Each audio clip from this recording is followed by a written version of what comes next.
listen. Practice, speak. Practice makes you perfect.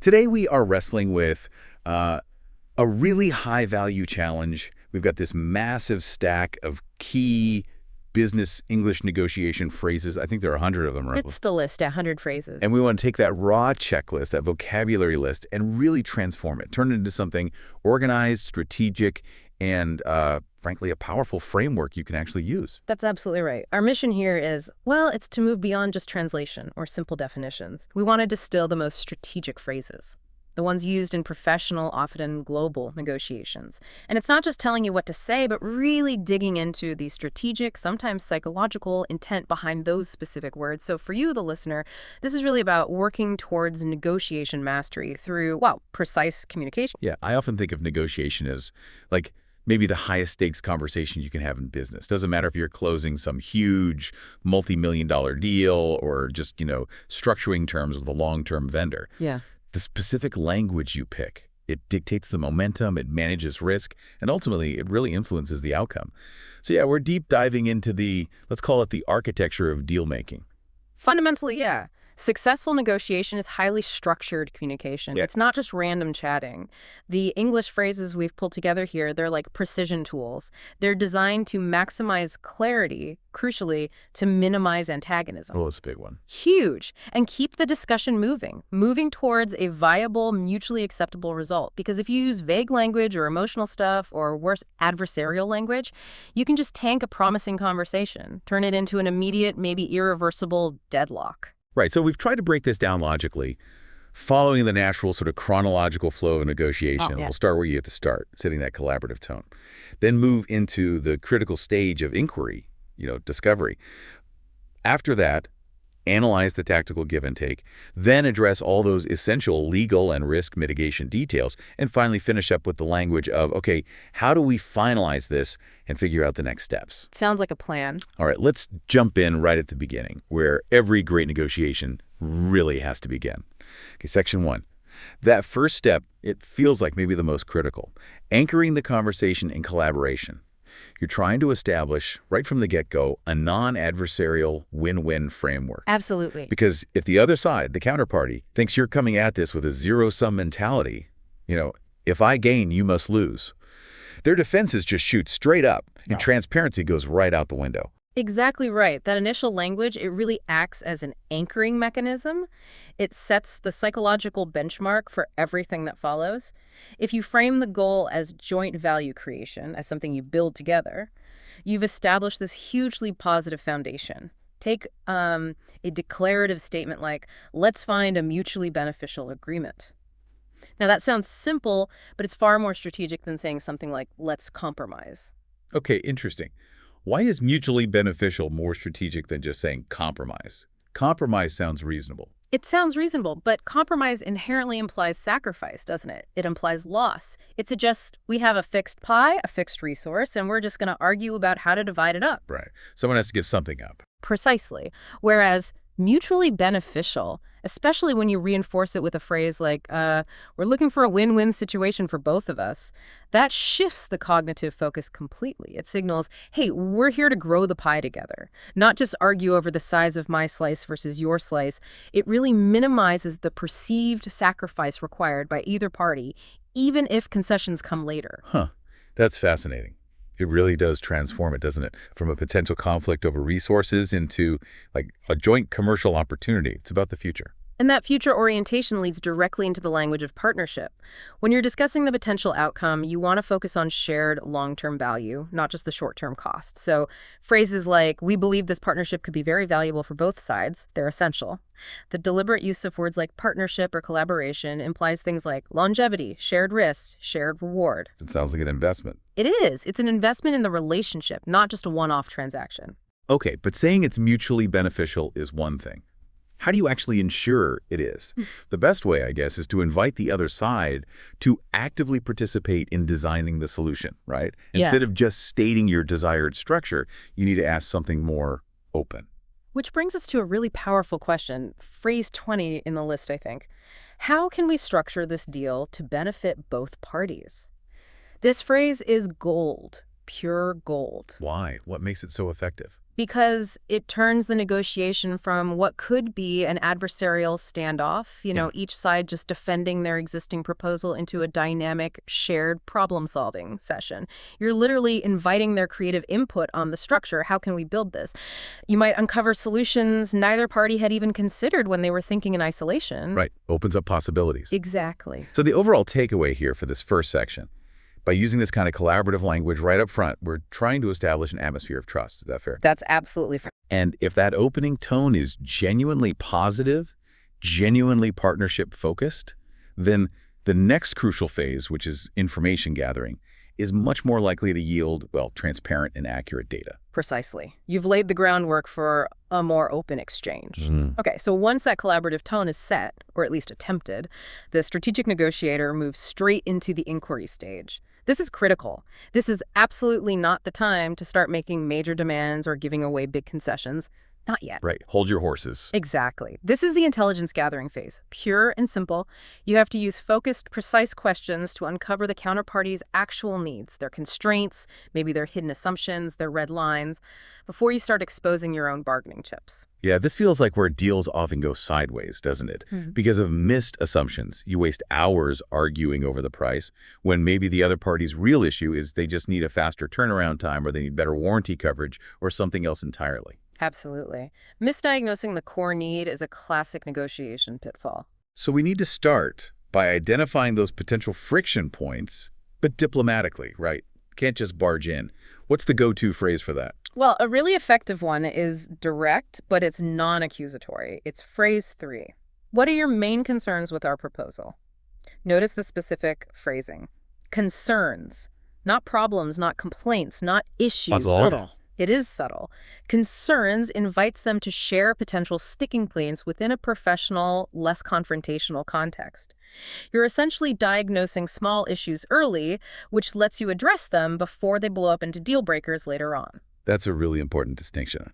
Okay, so once we understand maybe the emotional friction or the logistical ones, we need to drill down into the mechanics, especially around cost. You can't just accept a number they throw out, right? You need to understand the components. Precisely. You need to request specific detail, and doing so signals that precision is mandatory before you can move forward. So you might say something like, phrase 5, could you clarify your pricing structure? And what does clarify really mean in this context? In a complex business negotiation, clarify the pricing structure means asking things like, does this price include installation? What about training, licensing fees? Is maintenance covered? Are taxes included or extra? You're signaling due diligence, professionalism. You're not questioning their integrity necessarily, but the granularity of their calculations, you need to see the breakdown. Got it. And beyond just the immediate price, we have to align on the underlying timeline and the scope that actually supports that price.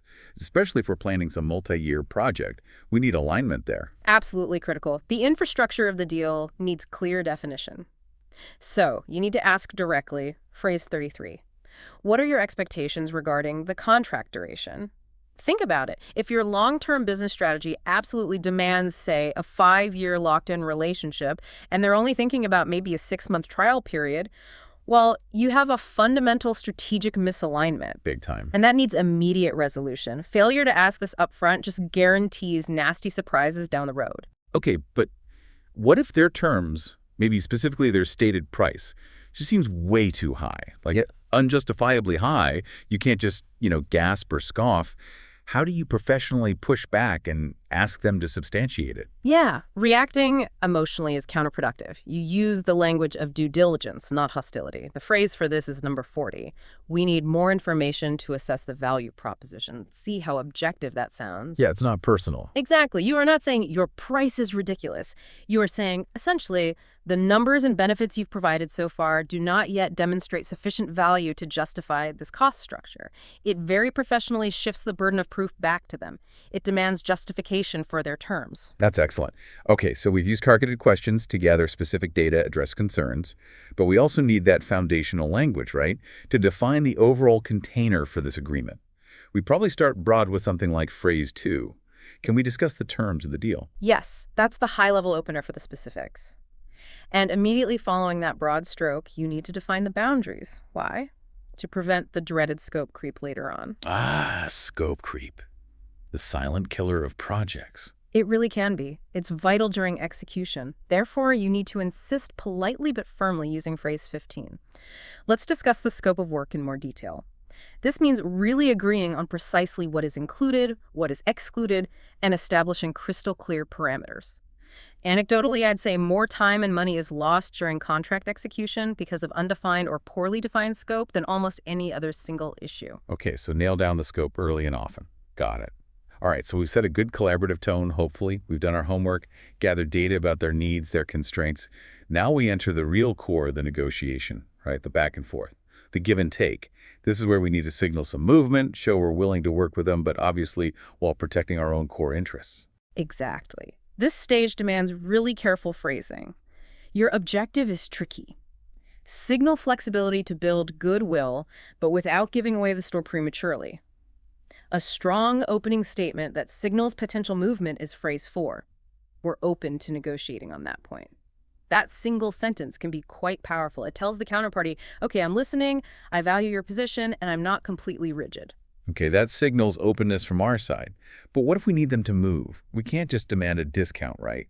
We have to ask in a way that allows them some dignity, some flexibility in how they respond. Precisely. You don't want to back them into a corner, so you ask softly, using an open-ended question like phrase 7, is there room for adjustment in your offer? It's gentle. It avoids making them defensive. And importantly, it allows them to respond, perhaps, by adjusting a different component of the deal. Maybe they really can't drop the unit price, for example. Right, maybe they can't budge on price. But perhaps they can increase the warranty period, or offer expedited shipping at no extra cost, or adjust payment terms. Asking, is there room for adjustment? Create space for that kind of creative movement rather than just a yes-no on price. Okay, that makes sense. But I think we need to talk about conditional language here too. Strategic negotiation isn't just about saying, okay, I'll move. It's about moving if they move, right? Yeah.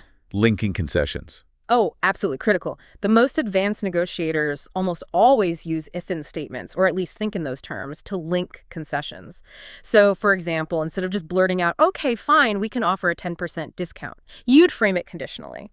Look, if you are prepared to commit to a 3-year contract term, then we would be willing to offer a 10% discount on the annual fee. Ah, see, that connects the two. Exactly. It frames your concession explicitly as an exchange. It prevents them from just pocketing your offer and then immediately demanding more on the next point. This conditional framing should really guide your thinking throughout the give and take phase. Okay, and while we're doing this dance, we need to keep reinforcing our commitment to actually closing the deal, right? Yeah. Signal that the friction is about the terms, not about our fundamental intent to do business. That's very important. You need to periodically reinforce that positive intent. Use phrases like number 9, we're willing to compromise to reach an agreement. This communicates seriousness. It subtly puts pressure on them to reciprocate that willingness. It confirms, look, we are prepared to close this deal, provided we can land on terms that are acceptable. And maybe the ultimate phrase for equalizing that pressure, putting the ball back in their court slightly, is phrase 11. What concessions can both parties make? Yes, that's a brilliant one. Strategically, it places the burden of movement equally on both sides. It reinforces that partnership idea. Okay, we both need to move a bit here. We're partners in finding a solution, so let's figure out how we move together. Right. Now, while we're talking about movement and concessions, let's maybe zoom in on one of the most common areas for, let's say, lower cost concessions. Yeah. Payment terms. Yes. Payment terms, a negotiator's friend. Seems like if you can't move much on the headline price, maybe you can move on the payment structure. Absolutely. The sheer frequency of phrases related to this highlights its importance. You see things like phrase 18, can we revisit the payment terms? Or the slightly more detailed versions like 83 or 84, can we negotiate flexible payment terms? Why is this such a reliable area for finding wiggle room in a negotiation? Well, often offering flexible payment terms, think extending payment from net 30 to net 60, or agreeing to milestone-based payments instead of a huge upfront lump sum. These often represent a lower internal cost for the vendor compared to just slashing the overall price. Cash flow versus margin. Exactly. So using phrases like flexible payment terms will be negotiated to benefit both parties confirms that this adjustment is being framed as a mutual benefit. It can provide crucial cash flow relief to one side, while potentially helping the other side secure a higher overall contract value or lock in the deal. Okay, that's very practical. Now let's switch gears slightly within this section and talk about boundaries. Flexibility is great, but it only goes so far.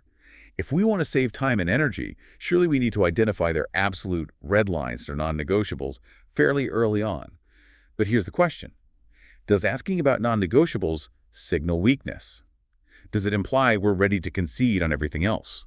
That's a great challenge, and it's a valid concern. Done poorly, yes, asking about non-negotiables can signal weakness or desperation. But done strategically, it signals efficiency and seriousness about finding a workable deal. The phrase is direct, phrase 16. Are there any non-negotiables from your side? A strategic negotiator asks this not to give up, but to focus the remaining negotiation energy productively. If you learn up front that their absolute red line is, for instance, they simply cannot start the project before Q3. Then stop wasting time arguing about a Q2 start. Exactly. You stop negotiating the start date immediately and redirect your efforts, your concessions, your arguments to other areas where movement is actually possible. Framing it this way, it becomes an act of respecting their stated boundaries and finding a clear path to save everyone's time. Okay, we've navigated the opening, the discovery, the give and take. We've maybe established the collaborative tone, figured out their core needs, agreed on the rough scope and price. Now we transition from that sort of high-level handshake agreement into the deep trenches, the contract mechanics. Yeah, the nitty-gritty. This whole section feels like it's focused squarely on risk mitigation and legal protection, breaking down all that complexity into, well, enforceable chunks. That's exactly right. This is where we move from the softer intent of goodwill and collaboration to the hard, sharp language of contract enforcement. Because ultimately, the deal is only as good as its execution. So we have to start with the operational specifics. How will this actually work? Hashtag 4A, deliverables, timelines, and logistics. Operationally, job number one is perfect alignment, right? On what gets done and when it gets done. So we set the expectation clearly with phrase 8. Let's align on the deliverables and timeline. Simple enough. But then, just like with price, we probably need to check for elasticity. Is there any wiggle room? Hence phrase 21. Is there flexibility in your delivery timeline? Yes, always worth probing. And defining the project's critical path, the sequence of essential steps, is absolutely non-negotiable for clarity. Asking phrase 42, what are the critical milestones for this project, forces both teams, yours and theirs, to establish objective checkpoints along the way. Why are milestones so important? Because these milestones are essential reference points. They allow for timely intervention if the project starts to drift off course. They transform what might seem like a large, daunting, multi-month project into manageable, measurable phases. You know if you're on track at key points. Okay, makes sense. Now, crucially, and this can feel awkward, but we have to address potential failure mechanisms up front. Avoiding the discussion about penalties for non-performance just feels unprofessional. Maybe even naive. It's not awkward, it's pragmatic. It's professional risk management. We absolutely must ask, using phrase 47, what are the penalties for non-delivery or delays? The real power of this phrase is that it signals a shared understanding of risk and consequence. When you discuss penalties, you're often talking about something called liquidated damages. Right, the pre-agreed cost of failure. Exactly. A pre-agreed financial amount assigned to specific failures. By quantifying this cost up front, when everyone is still friendly, you ensure both parties are fully incentivized to meet their obligations, because the cost of failing to do so is clearly defined and has been accepted by both sides. Yeah, it sort of transforms what could be an emotionally charged argument about failure later on into more of a procedural financial transaction. Takes the heat out. Precisely. It aims to take the argument out of the room before it even happens. Hashtag 4B. Quality, service, and assurance. Okay, next up, quality. A deal isn't just about receiving a product or service, it's about receiving a quality one that performs as expected, hopefully long-term. What language do we use to demand verifiable standards, not just vague promises? Yeah, we need language that demands assurance, not just hopes or promises. Asking phrase 14, what guarantees can you provide for quality assurance, moves the conversation beyond mere faith. A guarantee usually implies a specific, often measurable promise regarding quality, frequently backed by a concrete remedy if that standard isn't met, like replacement or repair. Right, and for any kind of complex product or maybe a long-term system, the after-sales support often dictates the true total cost of ownership, doesn't it? This needs pretty aggressive inquiry. It certainly does, and you probably need to use multiple phrases here to cover it properly. First, you open the topic broadly with phrase 26, can we address the after-sale service and support? Then you need to dig deeper. Use phrase 45. We'd like more details on your after-sales support. What does it include? Response times, on-site visits. And critically, phrase 46. Can we negotiate the terms of the warranty? The warranty. Always a key point. Always. The specific warranty language covering the duration, the scope, does it cover parts, labor, both? And importantly, the exclusions this can make or break the real value of the deal years down the line. A strong negotiator knows that negotiating the warranty terms is often just as important, sometimes more so, than negotiating the initial purchase price. Okay. And when issues do inevitably arise during the relationship, we need some assurance that they'll be handled systematically, right? Not just haphazardly, depending on who picks up the phone. That's where the language of process comes in. You want to see evidence of their established mechanism, not just hear a vague promise to take care of it. Hence a phrase like number 66, which might be their response or something you want them to commit to. Inequality issues will be promptly addressed through our established quality control process. This kind of statement reassures the client or partner that the vendor has a defined, ideally documented protocol for managing problems. It minimizes surprises and reaction time when things go wrong. ###4C, legal protections and clauses. Okay, now we move into the real legal backbone of the agreement. We need to ensure that all those business goals and operational plans we discussed are translated into defensible, enforceable contractual protection. The guiding principle here seems to be phrase 17. We need to ensure our interests are adequately protected. That's the umbrella. That statement really does guide this entire section. And protection starts with avoiding obvious legal landmines. So the question in phrase 50, are there any legal or regulatory considerations we should be aware of, is vital. Especially in cross-border deals, think about compliance with local data privacy laws, tax regulations, labor laws. You can't afford to overlook these. Absolutely. And in today's world, especially digital business, confidentiality is almost always paramount when sensitive information gets exchanged. You must lock this down with absolute clarity. Phrase 43 asks, how will confidentiality be maintained? But this requires more than just a simple yes. You need specific language in the contract defining what constitutes proprietary information, the duration the confidentiality obligation lasts, and importantly, the remedies for any breaches. It often goes beyond a standard non-disclosure agreement, NDA, and gets embedded right into the main contract itself. Okay. Let's talk about some more specialized clauses now, starting with non-competes. These always seem thorny, but sometimes they're necessary, especially in close partnerships or JVs. They are definitely thorny, but sometimes unavoidable. The initiating phrase is straightforward, number 55. Can we include a non-compete clause? But this request must be justified carefully, not as a unilateral demand to restrict them, but ideally as a mutual safeguard. So the rationale should follow, like phrase 56. Including a non-compete clause will protect both our interests. You need to explain why it's mutually necessary.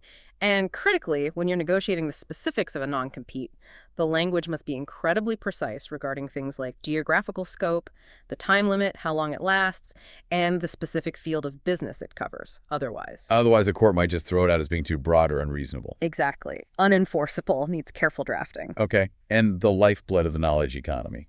Intellectual property, our ideas, our innovations. How do we ensure our IP remains ours? Yeah, this is a hugely complex area requiring real linguistic precision in the contract. The key initiating phrase is number 77. How do we safeguard intellectual property rights? Now, the negotiation here often revolves around the difference between assignment versus licensing. Can you clarify that distinction quickly? Sure. Assignment means you are permanently transferring ownership of the IP to the other party. It's theirs now. Licensing, on the other hand, means you retain ownership, but you're granting the other party specific, usually temporary rights to use the IP under clearly defined conditions. Big difference. Huge difference. The English contract language you choose here, assignment or license, determines who owns that valuable asset forever. So a response like, safeguarding intellectual property rights will be a priority for both parties, sounds nice. But it absolutely needs to be backed up by meticulously clear definitions of ownership, usage rights, and restrictions in the contract appendices. Got it. Details matter immensely there. Finally, let's look at performance guarantees, but within the legal framework itself. Right. So the performance clause, phrase 22, asks about including one. Can we include a performance clause in the agreement? This clause essentially ties the continuation of the contract, or perhaps even parts of the payment structure, directly to measurable success criteria. To make it work, you have to define the specific metric, the KPI, the observation period, how long you measure it, and crucially, The cure period. The cure period. Yeah, that's the amount of time you give the vendor or partner to fix the performance deficiency after it's been identified, before any penalties kick in or termination rights become active. It's arguably the ultimate contractual risk mitigation tool for ensuring you get what you paid for. Hashtag 40. Evaluation and continuous improvement. Okay, so the deal is signed, but it's never really done, is it? A good agreement needs to be a living document supported by a living relationship, which means we need metrics to measure success after the signing. How do we approach that? Yes, we need objective, agreed-upon criteria, not just fuzzy feelings. So we ask up front, during the negotiation, phrase 27, what benchmarks will determine the success of this deal? And these benchmarks must be quantifiable, key performance indicators, KPIs, not subjective stuff. For example, success might be defined as reducing customer service call handling time by 15% within 6 months, not just improving customer satisfaction. It needs to be measurable. Right, and that leads directly to the ongoing review process. How do we make sure the partnership is continually assessed against those benchmarks? We need to phrase the review process proactively. Phrase 57 asks, how will we evaluate the partnership's performance? And the response you're looking for, or confirming, is something like phrase 58. We will evaluate the partnership's performance using agreed-upon metrics. The emphasis there is on agreed upon. That ensures that one party can't just unilaterally change the goalposts or the definition of success later on. Smart. And for real longevity, the relationship probably needs an explicit commitment to evolve to get better over time. It really does, especially in dynamic markets. So we asked phrase 73. What steps will we take for continuous improvement? Asking this signals that we view the relationship not just as a static contract, but as a long-term strategic asset that we want to nurture and optimize. The associated response, phrase 74, continuous improvement will involve regular assessments and strategy adjustments, sets the stage perfectly for future contract renewals. It ensures the partnership adapts to inevitable changes in the market, technology, or business strategy. Okay, we've built the house, contractually speaking. We've put insurance on it with warranties and penalties. Now we need the language to deal with, well, the unexpected. Fire, flood, maybe even potential collapse of the deal or relationship down the line. Right. The best negotiators, it seems, dedicate significant time to planning for failure, for deadlocks, for changes. This section really addresses maturity in negotiation, recognizing that things won't always go perfectly. When, inevitably, a bump in the road happens, or maybe even a full-blown impasse is reached, we need a pre-agreed mechanism to try and resolve it without just dissolving the entire relationship. And maybe the most crucial tool right here is phrase 12. How do you propose we solve this impasse? That's a masterstroke, isn't it? Putting it back to them. It really is. By asking them to propose the solution first, you achieve several things. You invite collaboration, you avoid looking like you have all the answers or demands, and crucially, you force them to think creatively about a resolution rather than just digging in their heels and waiting for you to concede everything. Okay, smart. But what if their proposed solution isn't acceptable or doesn't work? Then you maintain that collaborative tone and keep the momentum going, hopefully, by asking phrase 19, would you be open to discussing alternative solutions? You're signaling continued flexibility, but keeping the focus tightly on finding a path forward, trying to avoid that emotional downward spiral of finger-pointing and blame. Okay, now even once the contract is signed, disputes can still arise, right? Over-interpretation of a clause or maybe perceived underperformance. We absolutely have to define the legal process for handling disputes now while everyone is still relatively amicable. This is non-negotiable risk management. Absolutely essential. We need to move past a general inquiry like phrase 37, how will we handle any disputes that arise, which is too vague, to the concrete definitions sought by phrase 75, can we agree on a dispute resolution mechanism? This means defining the actual path. Will we agree to use mediation first, which is usually non-binding but can help find common ground? Or will we go straight to arbitration, which is typically binding, like a private court decision, often faster and cheaper than formal litigation, or is the default standard court litigation? Defining this process now saves potentially exponential amounts of time, money, and agony during a future conflict. Right. Decide the rules of engagement for conflict before the conflict happens. Makes sense. And since business needs change, contracts sometimes need to be dynamic too. How do we manage legitimate changes in scope or terms after signing without triggering a formal dispute every time? We establish the change management process right in the initial contract. Ask phrase 39, what is your process for changes to the agreement? And this needs clarification with phrase 51. Can we clarify the conditions under which amendments can be made? This involves defining things like who has the authority on each side to approve changes, what documentation is required, like a formal signed change order.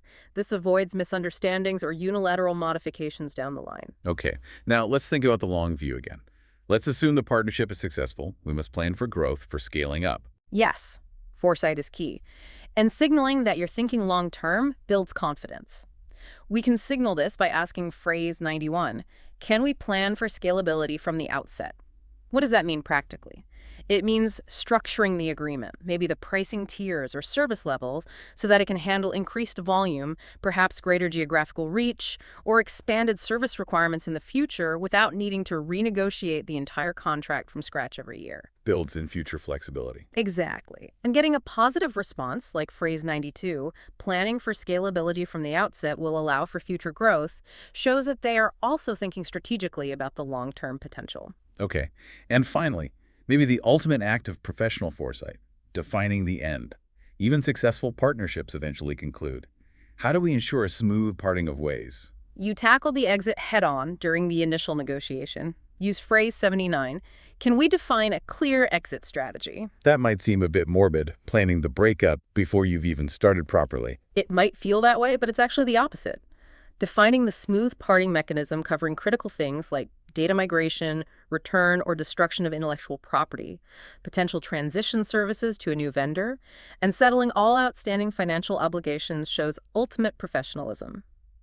Agreeing on phrase 80, a clear exit strategy will be defined to ensure a smooth parting if necessary, is essential language. It protects both parties from potentially messy, protracted, and very costly separation litigation if things end, for whatever reason. Okay, we have navigated the complexities. We've set the tone, done the discovery, managed the give and take, de-risked the deal legally and operationally, even planned for the unexpected and the exit. We should theoretically have consensus now on scope, terms, protections, everything. Hopefully. So now the final push. The language used to officially conclude the negotiation phase and smoothly transition into execution. We need some definitive closure language here. Right. Closure starts with confirmation and driving that final bit of momentum. We can state directly, phrase 10, can we finalize the contract details? This signals readiness to sign. But often, right at the end, there might be just 2 or 3 minor sticking points holding things up. It's crucial to focus everyone's attention. Use phrase 23. Let's prioritize the key issues we need to resolve. Gets everyone focused on the last hurdles. Okay. And what if the process seems to be moving slowly on their side, maybe due to internal approvals? Can we politely nudge the timeline? You can, carefully. Phrase 41 offers a way. Can we expedite the decision-making process? Framed as a question, it's not overly aggressive. It just signals seriousness about wanting to move into the execution phase promptly now that agreement seems close. Got it. Okay, so let's assume the papers are signed. Champagne corks pop, maybe. But the true test of the relationship and the deal really begins now. Absolutely. Execution is everything. So we need to immediately set the post-signing framework, establish how things will work going forward. Exactly. First, you need schedule assurance for monitoring. Phrase 28. Let's schedule a follow-up meeting to review progress. Get it in the diary now. Good point. And we absolutely must eliminate any ambiguity about the handoff. From the negotiating team who made the deal to the operational teams who actually have to deliver it, that feels like a common point of post-deal friction. A very common point of failure, actually. Deals can fall apart right there. So you must ask phrase 30, can we outline the next steps following this discussion?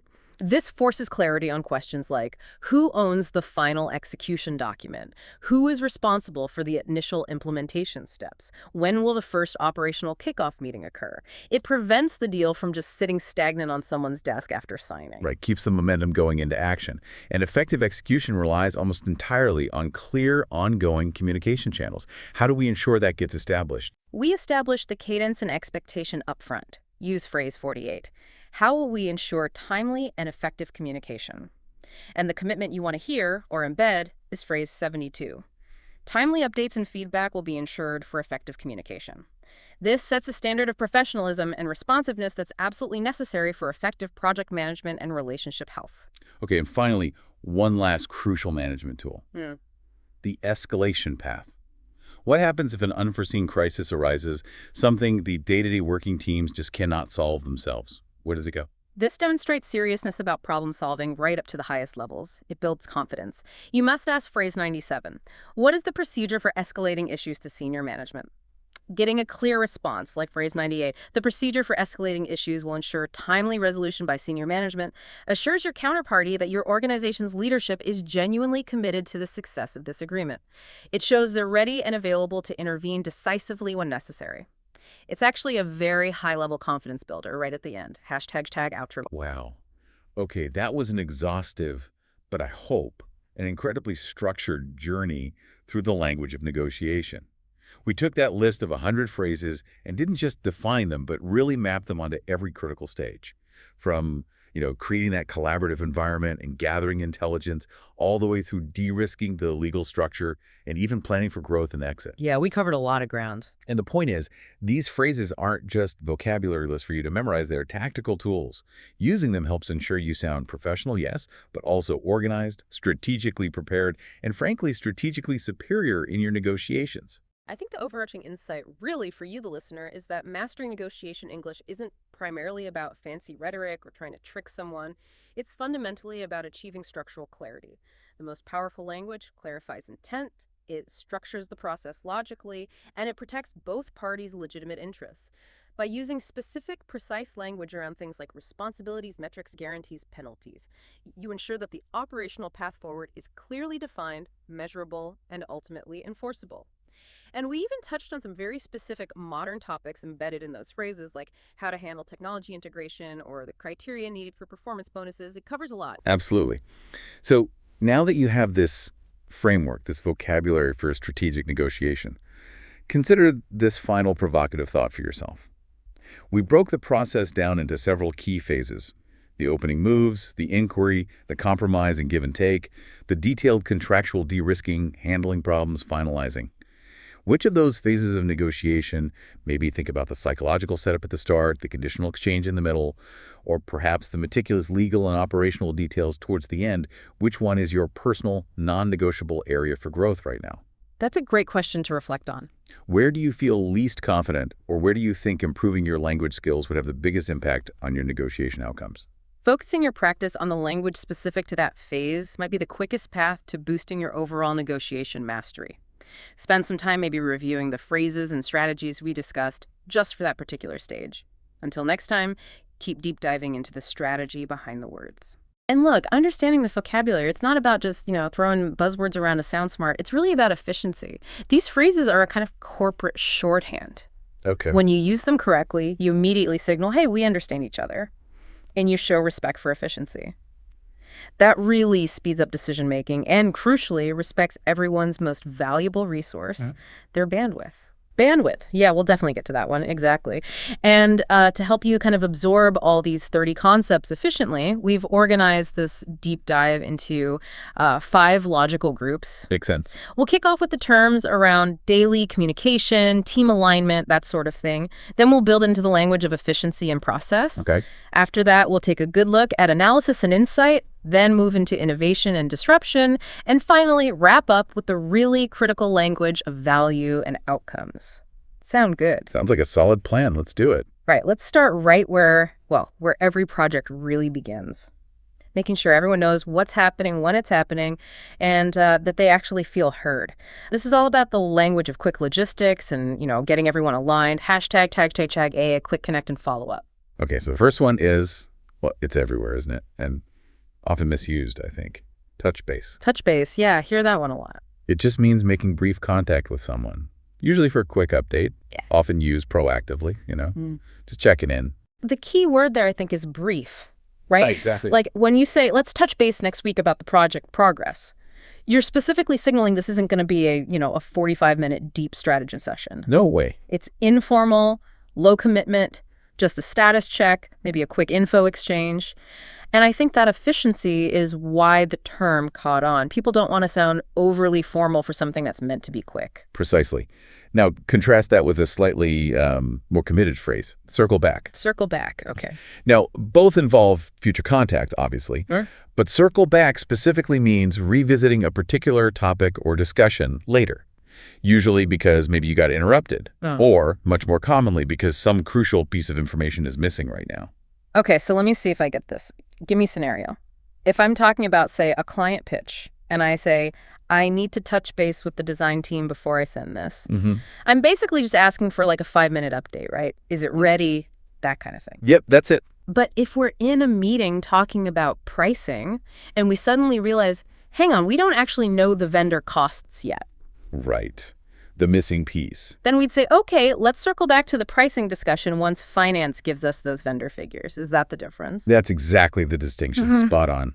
Circle back confirms the topic is still live, it's still on the agenda. It just needs new data before we can move forward. Oh, okay. It actually maintains accountability. You're confirming that unresolved point won't just get forgotten, which, is a sign of good project management. Right. Keeps things from falling through the cracks. So whether we're touching base or circling back, what's the ultimate goal of all this back and forth? I guess it's getting everyone on the same page. That's the bedrock.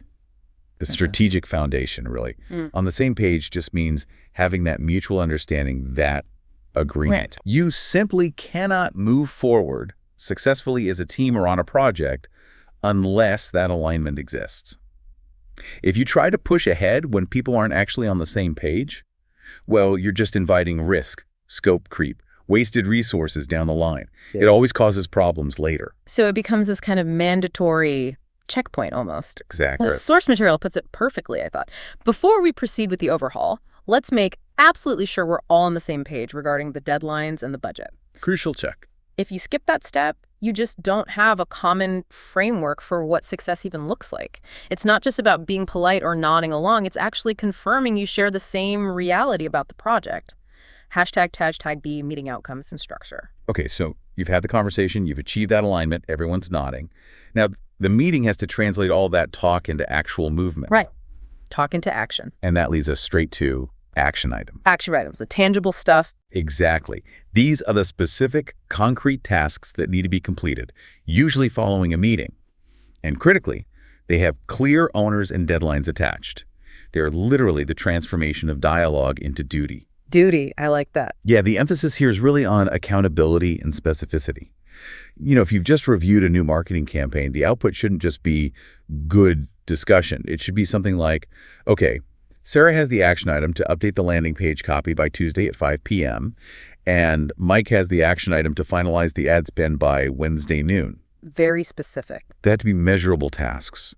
Honestly, a good meeting summary often consists almost entirely of these action items, clearly assigned, making sure there's zero confusion about who is doing what by when. Right. Now, when you're pulling together those meeting results or maybe presenting a really big project to senior leadership or other stakeholders, you rarely start with all those little details, do you? You start with a high-level overview.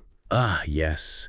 This is such a powerful strategic tool, especially for managing attention and respecting their very limited bandwidth. Back to bandwidth. Exactly.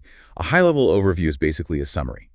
It covers the main points, the general ideas, without getting bogged down in granular details. You use it when your audience needs the context and the conclusion first. It lets them decide if they need to commit more time to digging into the specifics later. Okay, that makes sense. Like, the quarterly report kicks off with a high-level overview of our sales performance and the key market trends before diving into the specifics region by region. Perfect example. You give the executive summary first, the essential background. This allows the reader, maybe a busy executive, to quickly grasp the project status or the key findings. Then they can decide if they need to drill down into the data later, which is another term we'll get to. Foreshadowing. Always. It's really about prioritizing information based on who your audience is and what they actually need to know up front.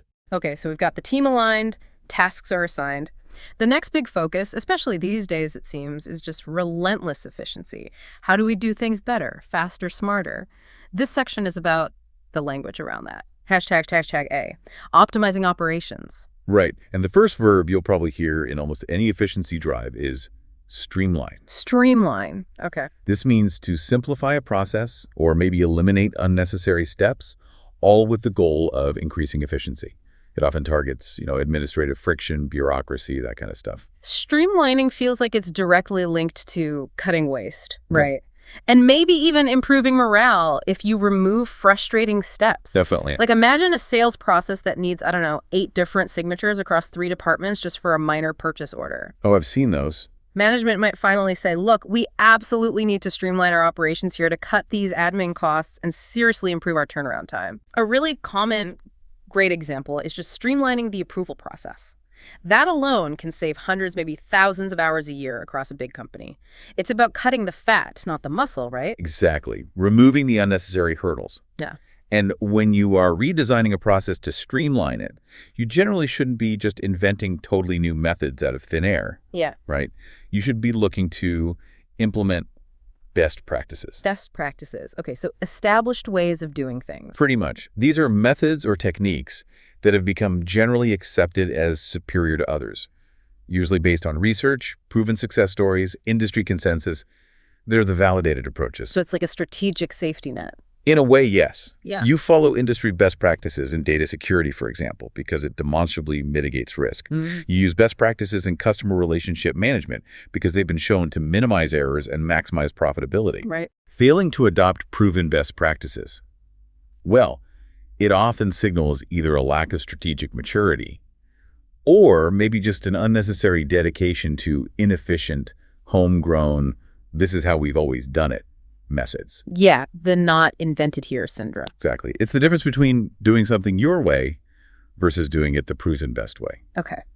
Now, to know which processes you should be improving, which ones you should invest in, businesses really need to know what they're good at. It's fundamental. And that's where core competencies come into play. Core competencies. These are the main strengths, the strategic advantages that really define what a business or even an individual is uniquely capable of doing well. So if a tech company's core competency is, say, super rapid modular software development, then that's where they should be focusing, like 80% of their investment and their best people. Right. Ideally, yes. The strategic upside of identifying these core competencies is that it clarifies where you should compete fiercely and, just as importantly, what tasks you should maybe consider outsourcing or even just stopping altogether.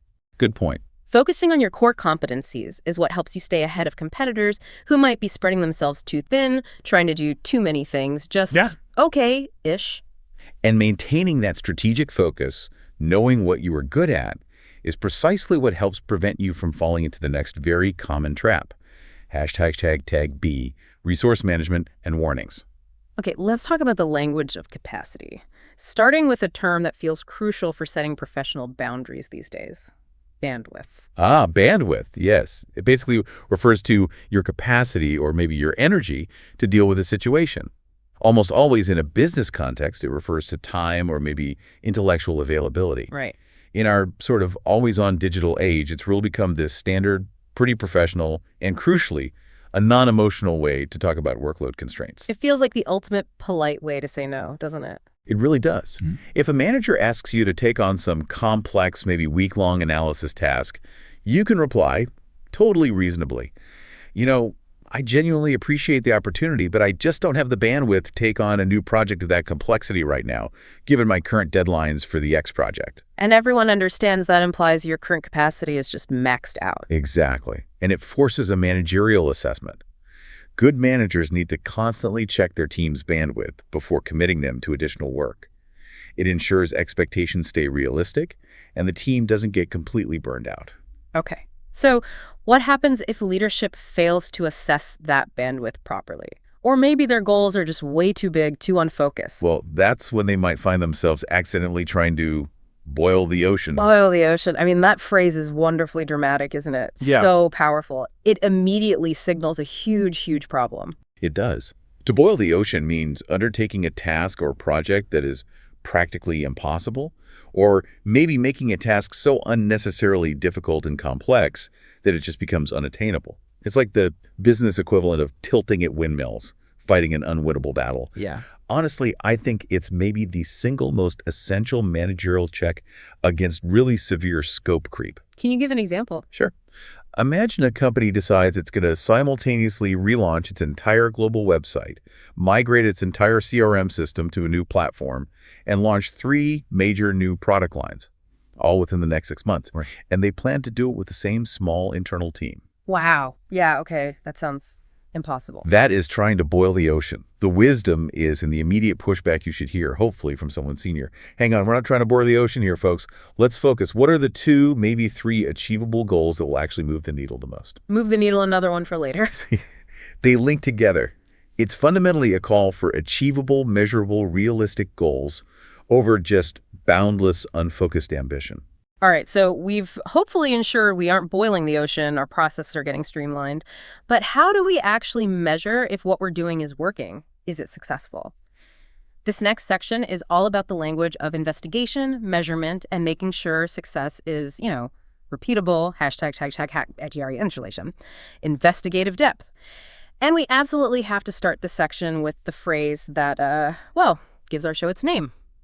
Deep dive. Deep dive, indeed. A deep dive means thoroughly investigating or exploring a subject or an issue.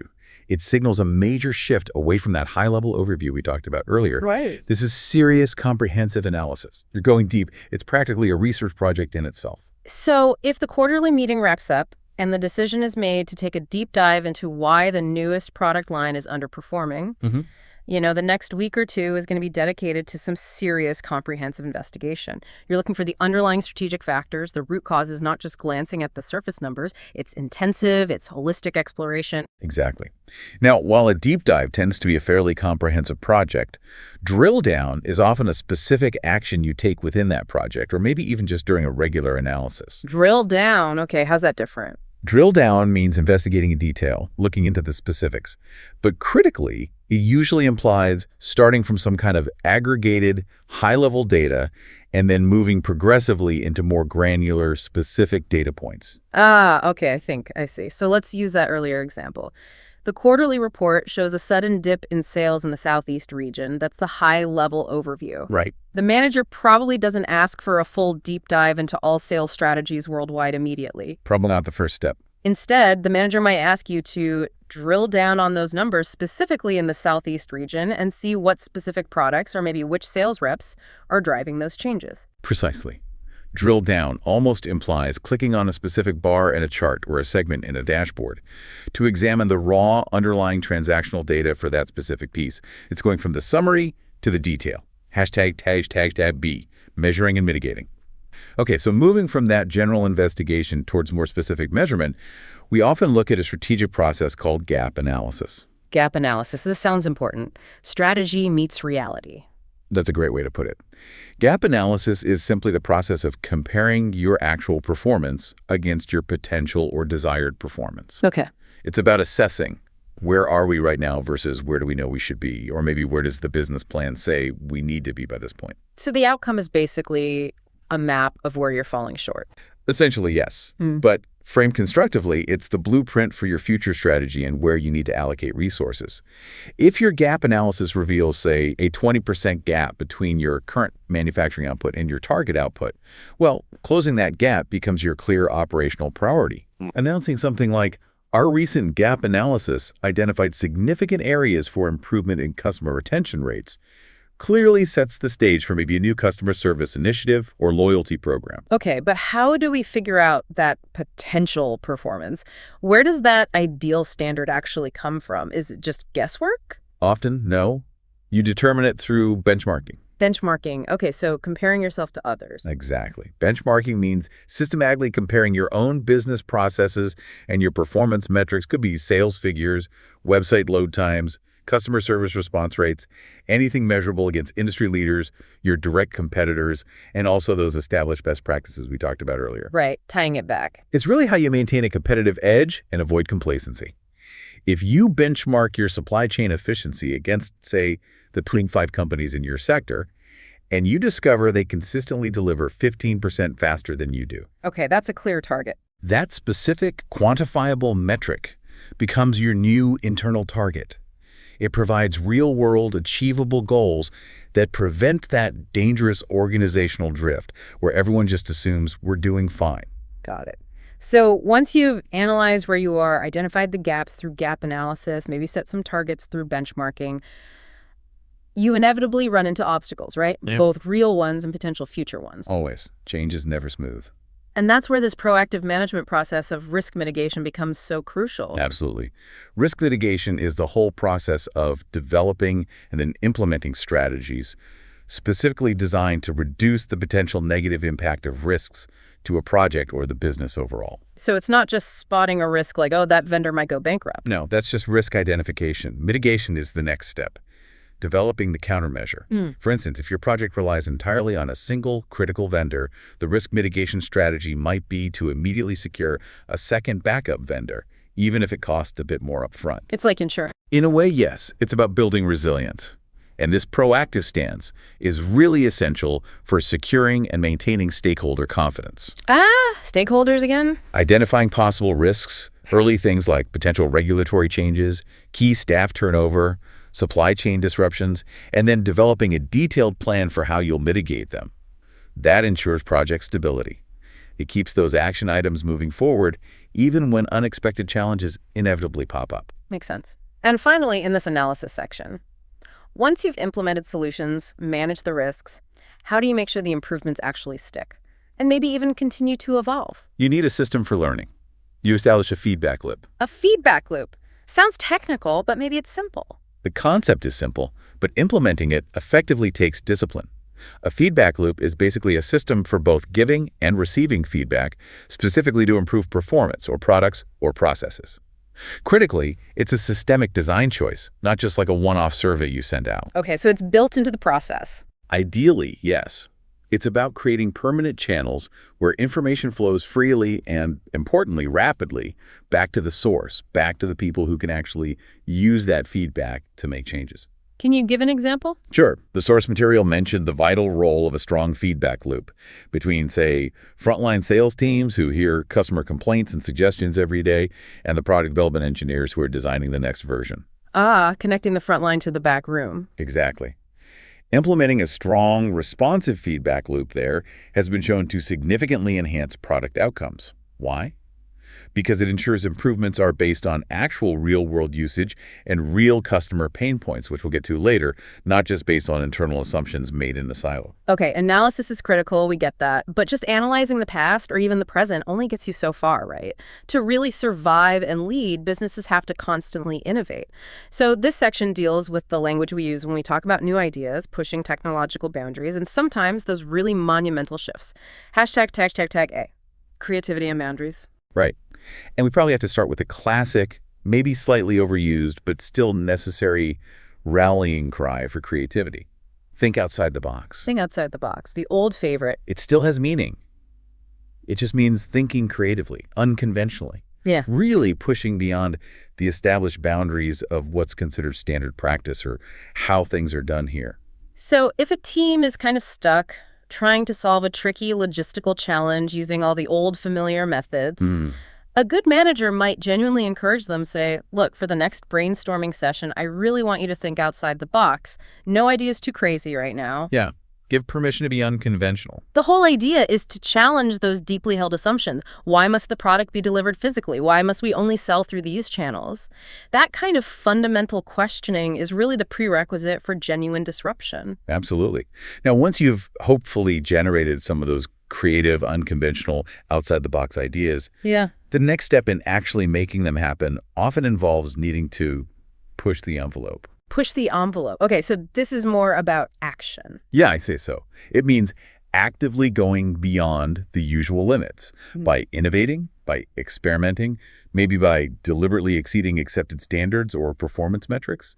And it often implies taking on a degree of calculated risk. So pushing the envelope is where the rubber meets the road, so to speak. Nice analogy, yeah. If thinking outside the box is about generating the idea, then pushing the envelope is more about the engineering effort, the investment, the actual attempt to make it real.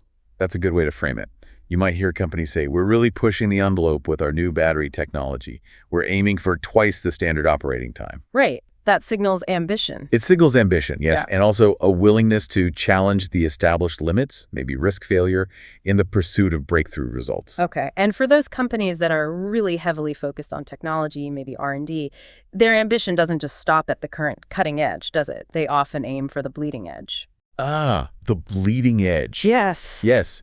If you think of the cutting edge as where modern innovation is currently happening, the stable, marketable, advanced technology of today, Okay. then the bleeding edge is the absolute forefront of technological development.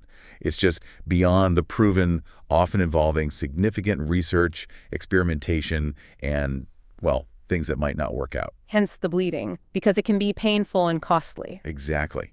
Investing in bleeding-edge technology implies the potential for huge rewards down the line, Yeah. but also carries huge risk. You're working with tech that might not be fully stable yet, might not scale, might be incredibly expensive. Right. But the potential competitive advantage, if you get it right, is enormous. So when a company declares, we are currently investing at the bleeding edge of quantum computing research, they're clearly stating their commitment to potential future dominance, not necessarily immediate revenue. It's a long game. Hashtag, tag, B. Shift and impact. Okay, so what happens when that innovation, whether it is bleeding edge or just cleverly outside the box, actually lands? And it fundamentally changes the rules of the game for an entire industry. Well, then we stop talking about just simple changes or improvements. We start talking about a paradigm shift. Paradigm shift. That sounds significant. It is. It's a profound, fundamental change in the way something is approached, understood, or achieved. The term itself, interestingly, comes from the philosophy of science, from Thomas Kuhn. Oh, interesting. But in business, it refers to a really fundamental transformation of the structure, the mindset, maybe the core economics of an entire industry or market. So it's not just like a slightly better product, it's a whole new way of doing things. Exactly. Think about the move from physical retail dominance to e-commerce back in the 90s and 2000s. That was a massive paradigm shift. Totally changed everything. Or maybe more recently, the industry-wide shift in software from big, closed, monolithic systems towards more open source, microservices-based architectures.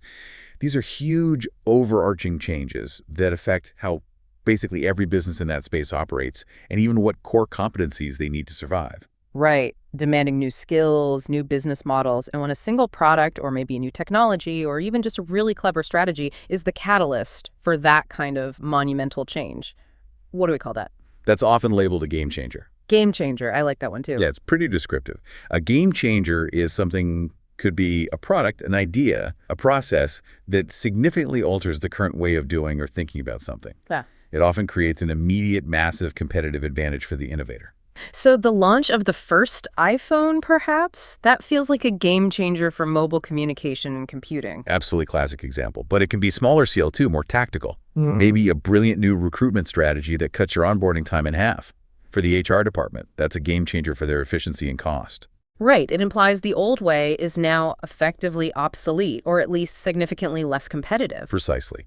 Now, finally, in this section on innovation language, we have to look at a phrase that, unlike most of the others, can actually cause a bit of confusion because it has two completely distinct common meanings in business. And you really need the context to tell them apart. The phrase is out of the box. Out of the box. Okay, I know one meaning relates to creativity. Correct. Meaning number one is directly related to thinking outside the box. Creative, unconventional. You might hear, for this new marketing campaign, we're really looking for some truly out-of-the-box ideas. Meaning, give us fresh, unconventional concepts. Okay, standard enough. What's the other meaning? Meaning number two is very different and often used, especially in technology or product descriptions. It means ready to use immediately with little or no setup required.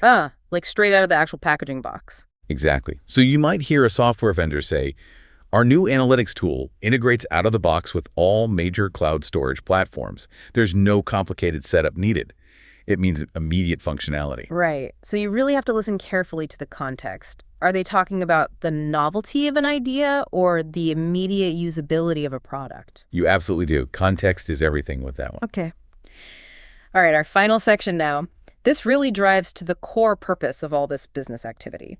Creating measurable value, actually solving customer problems, and achieving concrete, worthwhile results. Hashtag it hot, customer and market focus. And arguably, every single effective business strategy, every successful product, has to begin by addressing something the customer is struggling with. That specific problem or frustration is referred to as their pain point. Pain point. So what hurts the customer? Basically, yes. It's a specific problem, a difficulty, a source of friction or frustration that your prospective customers, or maybe even your existing customers, are experiencing. You really can't just develop a product in a vacuum hoping someone will buy it. You really shouldn't. Identifying those customer pain points accurately is absolutely key to developing solutions that are actually effective and, crucially, marketable. Right. If your market analysis reveals that a common pain point for small business owners is the sheer complexity of managing payroll and tax filings, Yeah, I can imagine that's a big one. then that specific frustration becomes your primary target for product development. And your value proposition, which we'll get to next, will probably center on how you alleviate that specific pain. Okay, so you've found the pain point, you've developed a solution. Now you need that compelling statement about why the customer should choose your solution over others or over doing nothing. Exactly. That concise, compelling statement is your value proposition. Value proposition. It's the specific promise of value, the benefit that your company delivers to customers if they choose to buy your product or service. This feels like it needs ultimate clarity, right? No jargon here, hopefully. Ideally, yes. Crystal clear and concise.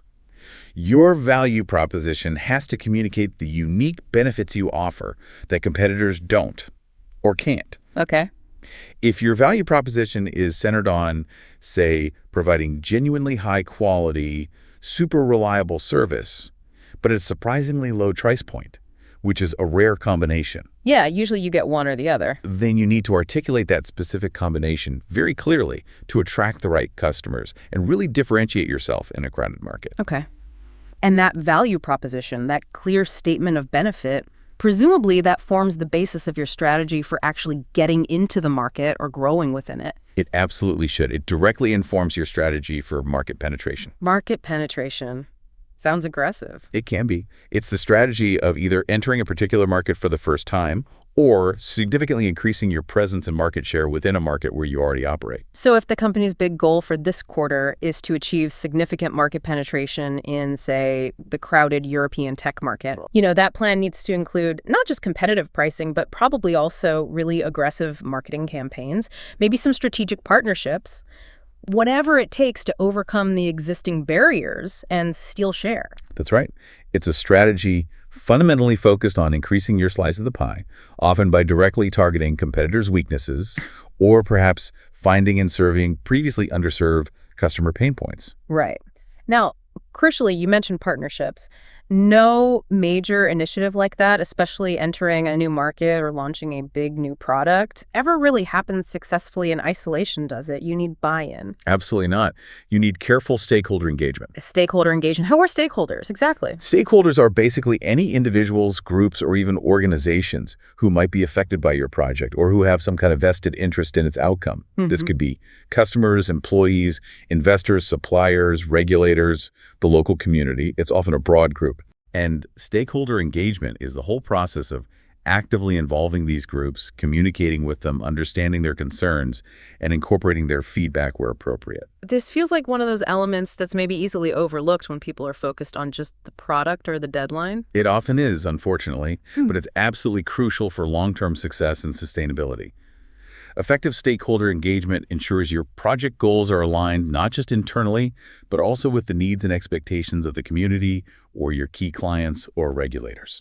And it presumably minimizes resistance or problems later on. Exactly. It builds trust, manages expectations, and makes it much more likely that everyone feels invested in achieving a positive, perhaps even a win-win outcome. #B, goals and success metrics. Okay, so when you kick off a new initiative, maybe a big project, especially one with lots of potential tasks, the temptation might be to tackle the biggest, hardest problems first to prove you can do it. Yeah, that's a common impulse. Go for the glory. But often, really smart prioritization means looking for the low-hanging fruit first. Low-hanging fruit. Yes, it's such a wonderfully visual analogy, isn't it? It really is. Easy pickings. Exactly. It means an easy task or an easily achievable target or goal, something that can be accomplished with relatively minimal effort or investment compared to other tasks. You target them to build momentum quickly and demonstrate immediate value. I love that phrase because it instantly signals efficiency and smart thinking. If you're starting a massive, complex process overhaul, the advice is often start with the low-hanging fruit. Quick, simple fixes like updating some obviously outdated software or maybe cleaning up a messy customer database. Get some quick wins on the board. Right. Build confidence, show progress. Exactly. Build that confidence and momentum before you tackle the truly enormous, complex task of, say, completely streamlining the entire global supply chain. Absolutely. But those quick wins, that low-hanging fruit, Yeah. They should still ideally contribute, even in a small way, to the ultimate strategic objective, which is often about achieving results that genuinely move the needle. Move the needle. Okay, this sounds like the opposite of low-hanging fruit. This is about significant impact. Definitely. This means causing a noticeable, significant change or making substantial, meaningful progress towards a major strategic goal. It implies impact that is clearly visible and important. This feels like a high-stakes kind of metric. It often is. When senior leadership says, look, for this next quarter, I'm really looking for results that will move the needle on profitability, they are explicitly ruling out minor tweaks or marginal improvements. They don't want fiddling around the edges. Exactly. They want strategies, whether they're in sales or efficiency gains or maybe a product innovation, that cause significant quantifiable progress on the key performance indicators of the business. You aren't just adjusting the numbers slightly, you are fundamentally shifting the trajectory. Okay. And whether you're, say, finding a new supplier, negotiating a contract, or securing a major new client, the ideal outcome for any kind of interaction or partnership, especially long-term, is usually described as a win-win, right? That's the goal, absolutely. A win-win situation or outcome is one that provides a favorable, mutually beneficial result for all the main parties involved, not just one side getting the better deal. Finding that win-win scenario seems critical for building sustainable, long-term partnerships. It really is. Because if both the client and the agency, or both vendor and buyer, feel they are benefiting strategically and maybe financially, the relationship is much more likely to endure and be productive. It's really the hallmark of mature negotiation and relationship management, where long-term value is prized over short-term exploitation. Right. Now, to achieve those win-win partnerships and to get that crucial stakeholder engagement we talked about, you often need to sell your vision or your idea or your company very quickly and effectively. Which brings us, I think, to our final, very essential term. Ah, yes, the elevator pitch? The elevator pitch. Everyone needs one. Pretty much. An elevator pitch is a very concise and persuasive speech, specifically designed to spark interest quickly in what your business does, or what project you're proposing, or what specific offer you're making. And it's named for the time constraint, right? Like you only have the duration of an elevator ride. Exactly. The rule of thumb is you absolutely must highlight your unique selling points, the core value, and conclude compellingly in less than a minute, maybe even 30 seconds. Wow, that's tight. It is. An effective elevator pitch often doesn't even try to sell the whole product or close the deal right there. Its main goal is often just to sell the next meeting. Ah, okay. Spark enough interest for a follow-up. Precisely. It needs to very clearly articulate maybe the customer pain point you solve, your unique value proposition, and hint at the massive impact, how you move the needle, all in maybe just 3 powerful sentences. It forces you really to distill your entire strategy, your entire offering, down to its absolute most potent core message, #outro. So reflecting back on all these 30 terms we've covered, it's really clear, isn't it, how they form the strategic and operational backbone of so much modern business conversation. Yeah, it really maps it out. We've kind of traveled all the way from the simplest act of just basic logistical communication, just touching base, through the complexities of doing a proper gap analysis or thinking about risk mitigation, right up to the really big picture strategic development needed for maybe achieving a paradigm shift, or even just recognizing when you need to stop trying to boil the ocean. It covers a lot of ground. It really does. Yeah. And by understanding and hopefully starting to correctly use this kind of comprehensive vocabulary, you're actually doing far more than just, speaking the lingo. Right. You're demonstrating that you actually grasp the underlying strategic goals, you understand the critical need for efficiency, you appreciate the disciplined approach required for managing risk. You're essentially turning what could be simple conversations into genuine moments of strategic alignment. That's a powerful way to put it. So thinking about the listener, what does all this mean for you right now? We've covered a lot of expressions, and they're all tools, really tools for efficiency, for clarity, for innovation. But tools are only useful if you apply them strategically, right? So here's a thought. If you had to pick just 3 terms from this entire list, maybe one that helps most with communication, one for analysis, and one related to driving innovation, which 3 would genuinely move the needle the most significantly in your current role right now? And importantly, why? That's a great reflective exercise. That deep reflection, figuring out that clarity of purpose for yourself, maybe that's your most important next action item. I like it. Thank you so much for joining us on this deep dive into the essentials of business English. We really hope it was valuable, and we look forward to having you back for the next one.